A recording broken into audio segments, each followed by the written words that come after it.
Welcome, everybody. This is the Elder Nomad podcast, where adventure has no age limit. I'm Scott Paton, the Elder Nomad.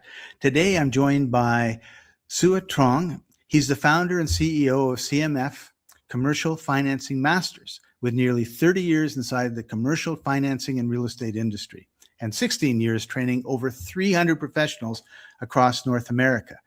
And one of the big questions I get all the time is like, what work can I do when I'm traveling in order to pay for my travels? And Sue is a great example of how it can be anything, because this certainly wasn't something that I thought someone could do remotely. And he's running his business halfway around the world from Vancouver, Canada, which is his home base. And I'm really excited to bring him on. So welcome to the Elder Nomad. Explore slow travel, house sitting, exotic locations, and real wisdom for life on the road after 60. Adventure has no age limit. Welcome to the show, Sue. How are you doing today? Doing fabulous. Thanks, Scott. I'm really love to see this entire podcasting again, because I haven't been on these live podcasts for such a long time. And well, we missed you. We missed you. Yeah. I miss this too. I used to be on like Synergy Real Estate Network when I ran it live. I used to live stream all this and do the podcast and talk to people on the screen. It's been a while. Nice. All right. So the first question I want to ask you is, how would you describe your travel style? Mine is I do house sitting, so I kind of set a direction that I want, look for house sits in that direction. Then depending on matches that occur, I kind of go. So right now I'm in Ajijic, Mexico. I'm looking after a cat, and it happens to be, I think, a month here. And then the upstairs neighbor, they're going away for a week, and they asked if I could look after their cat and dog. So I'm here. And then after this, I'm going to go north of Mexico City for a month. Those people are going down to Argentina. And so it's kind of like if I want to be it's unique. Mexico, it's very unique. Yeah. Like, so it's not like I sit down and I go, okay, I'm going to spend a month in Mexico City, and then I'm going to go to Panama City, and then I'm going to go to Bogota, and then I'm going to go to Lima, and then I'm going to go to Buenos Aires. No, it's kind of like throwing a dart. It's not structured.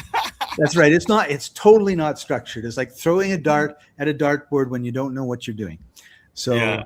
So, and for me, it's really, really fun. Someone that really wants to be super organized, it might drive them crazy, but how do you travel? Yeah, I mean, my travel is like, I create a base of travel so that I know when I'm there, I have things already. So I'm in the business, so I always have things going on, either a business meeting, or I got some workshop going on online that I teach through Zoom. Similar to this kind of podcasting style, video conferencing. But it's, for me, it's like I pick up what was it called? Carry-on? Yeah, we call it carry-on, right? We just bring the carry-on, which is very lightweight. Just bring the minimal stuff that you need, because my large suitcase, I already have it. Like for me, for example, Bali is my other base that I work out of, because a lot of my business stuff there, I run the resort there, at the Susie Villas resort. So if you look at Susie.villas, it's not .com, Susie.villas, SUSI, you see about the resort that we built over there. So when I travel, I already have a large suitcase there full of my stuff that I normally need to wear through the week, right? So what do you need? Where are you now? I'm right now in Ho Chi Minh City in Vietnam, and that's my primary home base is here, because I'm also building another resort in the coffee plantation in Vietnam. And wait, you come here. It's gonna be crazy, right? You think about that. I mean, you get to pick your coffee beans next door. Just reach out, bring it right back to your resort place, get it roasted, and drink the next day. Right? Nice. How cool would that be? Right? What town is that in? It's in Dalat. It's in the highlands. It's like just like where you're living right now. It's a little bit higher in the mountainous area where it's cooler. It's like way cooler than the city. Cool. So you have a base in Bali. You have a base in Vietnam. And you're generally speaking moving between the two? Yeah, because I travel around too. Like I traveled to Kuala Lumpur for like 3 days. To visit my business colleague over there, right? And same thing. If I go to Philippines, I go to Singapore, I go to Thailand. I meet all these people. Even Hong Kong, for example, it's a short flight, 2-3 hours. Yeah. And it's like close to $200-$300. quite inexpensive to travel within Asia. It's almost like WestJet in Canada traveling within the province, right? Right. So light Yeah. travel. I'm a pretty light traveler because of that. Because all you need is carry on. You go there for a few days, you come back. Now, Unlike if you you were go for going to weeks, right? Europe if you're going to Europe for 3 weeks, it would be a different story. It is, yeah, definitely a different story. Because then it allows bigger luggage, and you might have to carry that with you, right? Yeah. But if You you actually only go talked- for a few days, Yeah, you brought up a really good point, because one of the things I was thinking for myself is it's kind of like, what's the next step sort of thing, right? So I've been doing house sitting mostly between Mexico and Ecuador.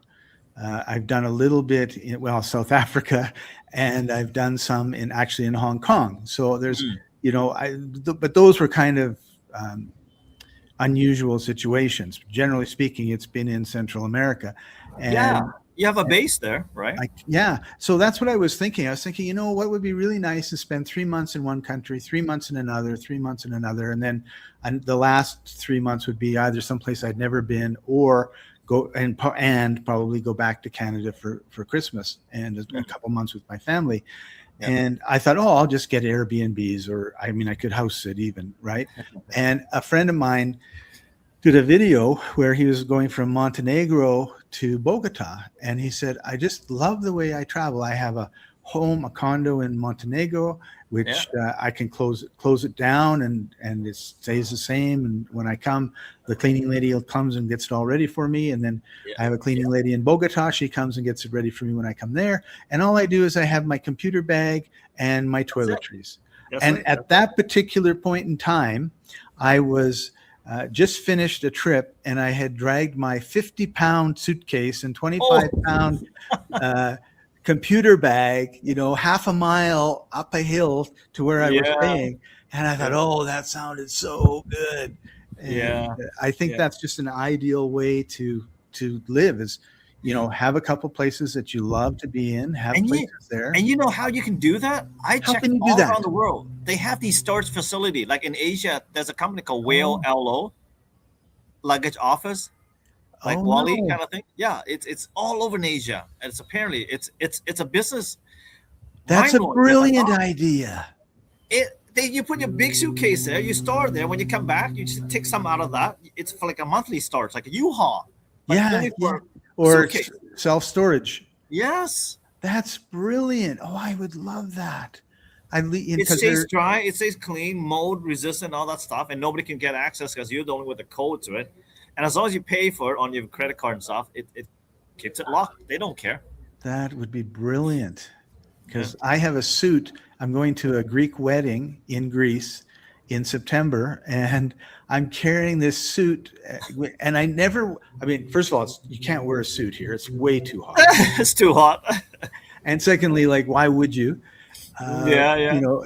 And unless you're still going to a business event, then it's kind of like mandatory sometimes. Which I don't, right? You got air conditioning wherever you go, so I'm okay with that. Yeah, I'll have my suit when I come visit you in Bali or Vietnam, so you're not embarrassed when you're seen with me. I don't think anybody wearing suits here. It's you want to see where I'm at right now? Yeah, show us. This is the joy of traveling, by the way. I'm on a rooftop pool deck. You can see the pool in the back. Yes, beautiful. It's like I don't know, man. It's like Olympic-sized infinity swimming pool. Wow. And over here, so there's the blue sky, and they finally see it. Yeah, it's a little cloud. We were worried that it might rain on you when we were recording. I thought it would, but no. Like, here is the river right below us. You see the ships and boats? Oh, wow. Beautiful. Yeah. So, this is one of the joy of traveling. I mean, I get things done. We're just like you. We don't get distracted because there's nothing to distract us. There's no family visiting here. Right. Yeah. Well, okay. So let's talk a little bit about that, because that's one thing I wanted to talk to you about was, how do you deal with being away from your family for long periods of time? I'm away from mine for about 10 and a half months of the year. And how do you deal with the loneliness? My best friend is in Vancouver, and I see him for 3 days once a year. And so, and now I'm introverted. I could be sitting beside a tree for 6 months and never say a word, and I wouldn't have a problem. But a lot of people need that social contact. Yes. I maybe this business is made for people like us. I'm somewhat introvert myself, but I've learned over the years to be an extrovert. Not right. Right. So Yeah. People are always surprised when I say I'm introverted, but they go, yeah, "Oh, just because we do these things, it doesn't mean that we're 24/7 like this. yeah, We do it on a short burst of time, right? You yeah, get our creativity out into the world and share with the world, just like you have, which is awesome. Inspire people, give your knowledge to the world. So if you're asking about being loneliness and stuff like that, I do have somebody now, but I do remember in my first 2 years of traveling by myself, just like you, and it does get to you because you're there and you don't want to build a relationship because you'll be gone next week, right, and it's not fair to that other person if you want to build a relationship with them, right? And I do have a lot of digital nomad places that I go to. Everywhere in the world, we have those. We right. have everywhere. Like meetings, just go on forum, go on Facebook, you see them right away. So, oh, there's one in my district. Oh, there's one at the beach town that I'm going to, right? So So there's opportunity for social gatherings. there is. I have a There friend who is. loves to travel around, and I think he's in Turkey right now. And he's always going on digital nomad cruises. And, Yeah, that's one. They you have know, a lot of events specific for digital nomad in that country. Like in Vietnam, they have like bar hopping, for example, but not the booze until you lose it, sure, sure. right? Yeah, sure. Just more casual business talk on the rooftop bar, and it's I've been to those events. Some people like it, some people don't. Yeah. Introvert like us, we don't. Right. Well, yeah. I mean, I would be in the corner for 3 hours and then everyone starts to leave and I would be warmed up and ready to start talking. Yeah, you and I would be the last one there and talking with the organizer. But hey, Yeah. that's not so bad, right? Right. Yeah. So, yeah. So we do live in a social digital It's a world. balloon. It's like more like a balloon rather than an ecosystem. Right? Yeah. And so there are people that want to get together, like, because you're right. Like I go to Medellin, Colombia a lot, and there are groups there where, and it could be learning, practicing your Spanish and practicing your English, Yeah, I'm sure, or right? You've been to a place where you've had long term friends. Like I went to Thailand so many times a couple of years ago, and I haven't met my friend that's there. He still lives there. He's a guy from California. He's a reporter and a camera guy, photographer, and he does it for the local news. And he bases out of Thailand. I haven't seen him for years, but obviously I see him on Instagram. I say, hey, how's it going? Oh, now he's at that Myanmar stuff that's going on, like oh the yeah, crisis. Like, holy cow, you're there? You're crazy. So we keep in touch. And sometimes I fly to see him and say hi. He flies to here to see him, see me and say hi, kind of thing. oh Like, that's good. yeah, I mean, when you're nearby, I think it's not so hard. It costs like $150 to fly there to Thailand, or $200. So it's like no big deal. Right. Yeah, and then you have a purpose. I guess that's a way to look at it. Yeah, everybody travels different. Like your purpose is to do your streaming, you do your podcasting, but you take care of animals that keeps you company. That's kind of cool. Right? Yeah, it is. And Now I just bring my fiance with me. I there call you it go. my arm candy. I bring my arm candy with me to keep me company. When I'm working, I say, okay, you do your thing, honey. I need to get this done. Like I'll be all day today. I'll be up all day doing this. So that's another really good topic that we should explore a little bit is, Oh, because you're traveling and you're traveling with your fiance. So now yeah, you've got the interpersonal relationships. Like, I don't want to go to Vietnam, or I don't want to go to Africa, or I don't, or I do, or you know what, I've been inside all day. I want to go out for dinner. You've got all of the needs that both of you have that need to be met. And then yeah. you're traveling. And then how do you organize your work around that?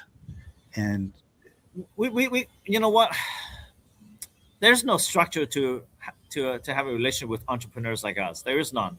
And you have to really tell your other half, that somebody who shows interest in you, that's the life of an entrepreneur, right? yeah. There won't be any structure. The only structure is on the airplane and getting on and getting off the airplane. But it sounds like you have good communication with her, right? Like, You you know, need that. You yeah, definitely need that. because if she's thinking, okay, we're going to go to the beach today, and you're thinking, well, I have a full day workshop I've got Yeah, to, I got my laptop in front of me. I'm not going anywhere. and she shows up with the bikini and the beach bag, you have to sort of, I mean, so there needs to be some planning and communication, I think, would be to Definitely. it. Yeah. Yeah. And I, what it is, what I do is I give him my access to my phone all the time. I don't have password on my phone ever. That's probably a bad thing because if I ever lose it, but she can check my calendar. And say, oh, she's like, oh, okay, we're not doing anything today by the looks of it. And if it's all booked, then she knows. And he's like, there's no room to slot you in. And I guess that's where our introvert side kicks in. It really is helpful is that we structure our life on the calendar in the computer, right? So Yeah. they do. It's available. If you see there's like 2 to 4 hours available, that's 2 to 4 hours. I got to get my butt back in the office before that ends. So we have 3 hours out of 4, Right. right? Right. So yeah, there is time for building a relationship. There's time to have fun. I do go to the beach every now and then. I had the last, like, I think if you Facebook yesterday, you see me in the river and stuff doing Right. stuff that 55-year-old should not be doing. you know. Okay, But so that you just brought up another point that I wanted to cover today, and that is you're 55, I'm 69, and so do you need to be old to live our lifestyle? Is this something that the 27-year-olds can't? You got yeah, to work, you got to put, have your kids, yeah. and then you wait till I, they're out of the house. I told my daughter, my oldest daughter is 21. She's 22 now, right? And I told her, I said, look, you can either wait until you're old as dad to travel and to explore and to see the wonders of the world and you get to really enjoy life, or travel now. Because right now you're having a hard time finding work and stuff. Travel. You got some money you saved up already, just travel. Worst case, come back, you find work. Worst case, you come back, daddy help you out with a few months until you land on your feet again, right? She's Right. and I honestly do believe that before you settle down to anybody, any place, any location, before you even decide to relocate, even for that matter. Some people say, I'm going to relocate to Costa Rica, Colombia. Right. No, don't do that. Travel there first, and then travel to other places where you never thought about that you might change your mind, right? If you went to Turkey, you go to Malta, you go to Singapore, you go to Philippines, and you're like, holy crap, New Zealand, Australia. I was like, I was wrong. Maybe Colombia is not my place, right? Yeah, there's a country that I think of it as a vanilla country in that I didn't have any dislike of it, but I had no like of it. I was totally neutral, had zero desire to go, and that country is Norway. And I've been to Norway two, maybe three times now. And one of them was doing a workaway volunteer at a yoga retreat 300 miles north of Oslo. And I have to tell you, I love Norway. I just think it is a wonderful, wonderful country, and not like all countries, not perfect, but I just had a great time, and I really, really enjoyed it. And I thought, wow, like what a nice country this is. And that's the beauty of like what you were saying, right? When you travel, you see places, and you go, oh wow, like this is really interesting, or Yeah, this fascinating, or this is amazing. And that's yeah. part of my problem when I think about settling down somewhere It's is tough. it's tough because I go, oh, there's 1,400 little villages in Spain I haven't been to yet. Yeah, I keep sending you reels of them, right? yeah. It's like, I And mean, like when I went to Italy, it's like, man, I still want to go back because that was the most amazing place culture wise. But I love the Italian food, that are real Italian food. You think Italian yeah, food in Vancouver is good? Oh no, no. yeah, You think the gelato in Vancouver is really good? No, no, no, no. Yeah, you haven't not tried the gelato in Italy yet. yeah. You come back to Vancouver, it's like, what's wrong? Like, I'm ruined. Like, I go back to Mario's gelato, like in Vancouver, which I loved a lot. It was like amazing. But when I went to Italy, I tried gelato there. I had gelato in the breakfast, gelato in the afternoon, gelato. I must have gained at Yeah, least 5 kilo from gelato because it was yeah. so good. Like, that was amazing. Italy is And the terrific. and the food, like, How is that possible? You know what? Think about it. Yeah. Yeah. Same It's thing. just incredible. Yeah, same thing when you come to here and you go to Vietnam and you eat the bung bo way with the beef brisket in the noodle, and you eat it and say, how come the beef here tastes so amazing? Why is there no? It doesn't have the chemical feel. It doesn't texture and that smell. Yeah. Yeah, because we don't have Real hormones. food. They Real can't food. afford hormones, growth hormones on the cattle here. Right. Right. Okay, so let's talk a little bit about some of the things that you're doing, because generally speaking, if somebody said to me, okay, Scott, I want to travel, I want to slow travel, I want to have my own business, I want to, and then it would probably be do some sort of design work, consulting, coaching, Online work these days are getting build a killed. website, those sort of things. You don't do anything No, anywhere near that. So no. tell us a little bit about what you do. And at the end, I'm going to So ask you how we can, yeah, I people thought can about see you. this too when I knew you're going to eventually ask me about this because I was like, digital nomads I've hired in the past. I'm considered a digital nomad because of what I do. I teach online. I do commercialfinancingmastery.com. It's just it teaches residential mortgage broker, um, people who are in the finance industry like CPA, commercial realtor, real estate builder, developers. I've trained quite a few of them as well, like from CPA, not just residential mortgage brokers, but people who want to learn how to do business financing, from everything unsecured lending right to commercial real estate. And what is really cool is that I should have done this earlier. And when you ask me about that, it's like I should travel early. I didn't know I could do this while I travel, right?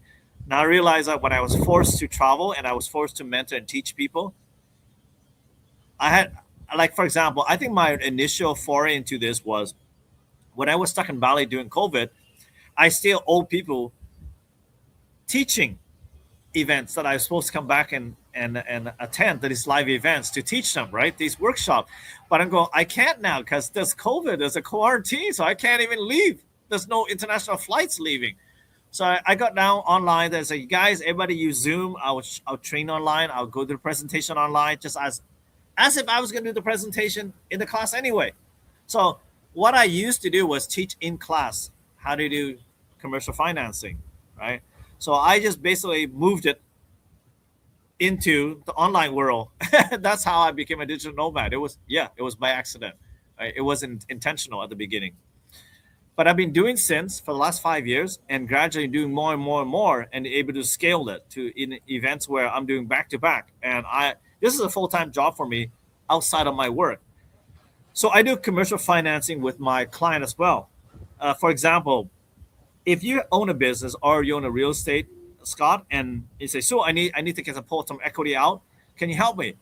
It's like Sue is in Ho Chi Minh City. It's like 12 p.m. afternoon in Toronto is 12 a.m. my time. And I'm literally day and night from Eastern Standard Time.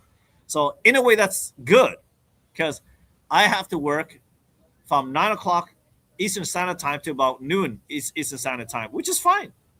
All right, it's perfectly early morning for me until afternoon, and then afternoon is over. I can do whatever I want. Right. On the other flip side is I got to wake up until late, 2 3 in the morning to do some work because you guys are still awake. You That's guys are right. still doing business in Yeah. Canada. If you're going to be But talking to someone on North American time, you have to be when they're at work. yes, so the And that's, sacrifice is you need to adjust your time zone. yeah, and that's a What does really that mean? important point, right? Is you need to Yeah, be flexible to be, big time. because you have to look after your customer. Yep. And I'm the same way. I do have meetings with people in North America, and it's no big deal right now because I am there. But Yep. when I'm in Southeast Asia, as you know, because you experienced it, I'm up at 2 and 3 in the morning doing Yep. my work with my meetings with my clients. Yeah. And that is the price that you pay. Yeah. So And the one thing you have to realize, if you're an early bird, you're gonna have to figure out how to change that temporarily when you're in Asia to a night owl. so, Sua, it's early morning somewhere in the world, Yeah, that's what I said. There's happy hour not somewhere in the necessarily world where you too. are at. And Yeah. the other thing that you're doing is real estate development. Let me put it that way. And I Yep. find that really fascinating because a number of my clients are real estate investors, and they are terrified of being outside of their country.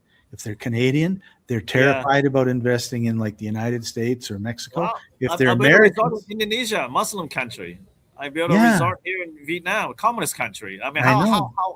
how crazy would that be? I know. So it's just amazing, right? Like you're navigating those challenges because there's always challenges when you're starting up something, Yep. and it doesn't look like you're having any problems. And yet I've heard, I spend a lot of time in Sure. Medellin, Colombia, and on those groups, it's I'm thinking about buying a condo or something, and half the people are like, oh, don't do that, No. Yeah, and the other half are, Sure. well, talk to this guy or talk to that guy. Yeah. And it's about educating yourself, learning the system, and then deciding if it's for you or not. Yeah. No matter what you do in life, I think there's always scaremonger. There's always gonna be scaremonger. Hell, there's a scaremonger in Canada sitting on the top bench, scaring people from not traveling, scaring people from taking the ninth vaccine. Are you crazy? Who's crazier? Staying where you're at, stuck, and you're unhappy with your life, or go do the crazy stuff that Sue and Scott's doing and happier with their life. Yeah. Right? I think that would be like one of the lessons if you're listening to this and you're serious about living your life, the best life of you. I'm not going to say you should do what we do because that's up to you. Yeah. Right? But No, what I would building say, resort, yeah, you definitely need help. Don't need- go gung ho. yeah, well, and you need to just sit down and say, turn off the TV, turn off your phone, and like, Yeah. what do I really want to do with my life? If it's your life is not working, you've got a job you hate, and you're not making any money, and you got financial problems and all the rest of it, then you need to sit down and plan out what you want to do and work on your attitude and your mindset, because that's where it all starts, right? Like, oh, I can't do this, or I'm Yeah, I gonna mean, do it, are you willing to accept? Are you willing to accept where you're at? If not, change. You're not a damn tree, right? You can move. That's right. If We you're live in a time unhappy- that opportunity is just amazing. I mean, people talk about, unemployment is up and all this sort of stuff. You can learn any skill you want on YouTube.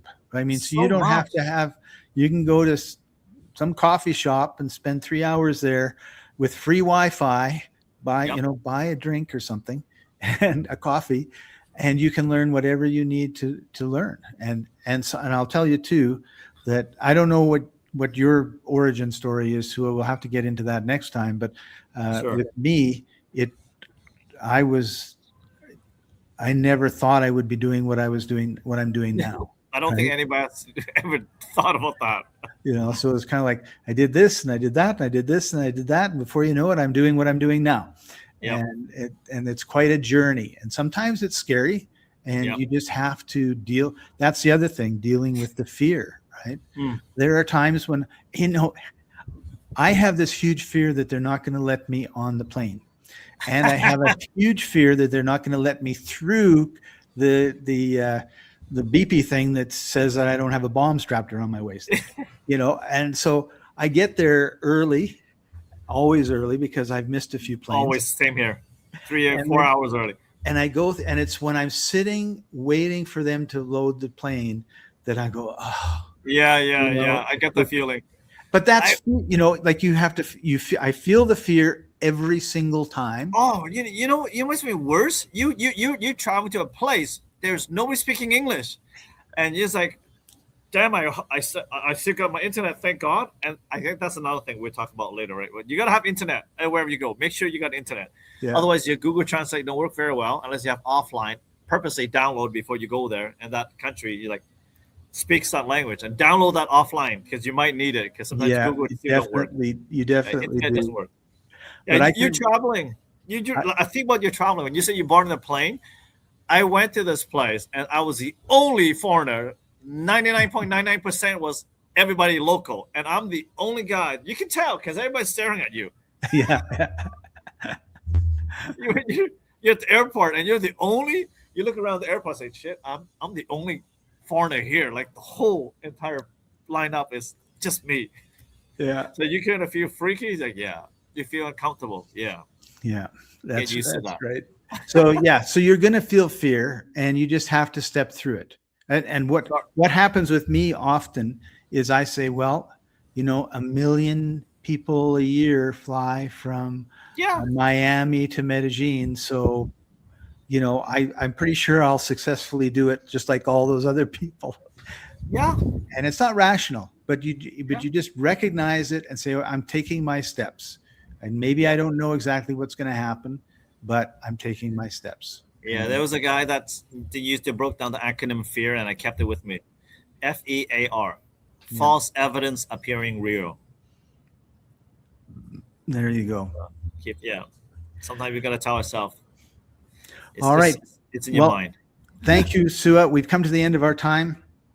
Thank you, everybody, for joining us. Please leave a comment. Let us know what you think. If you have any questions, feel free. We've got over 100 years of experience, and we're happy to put it in service to whatever questions you have or needs that you have.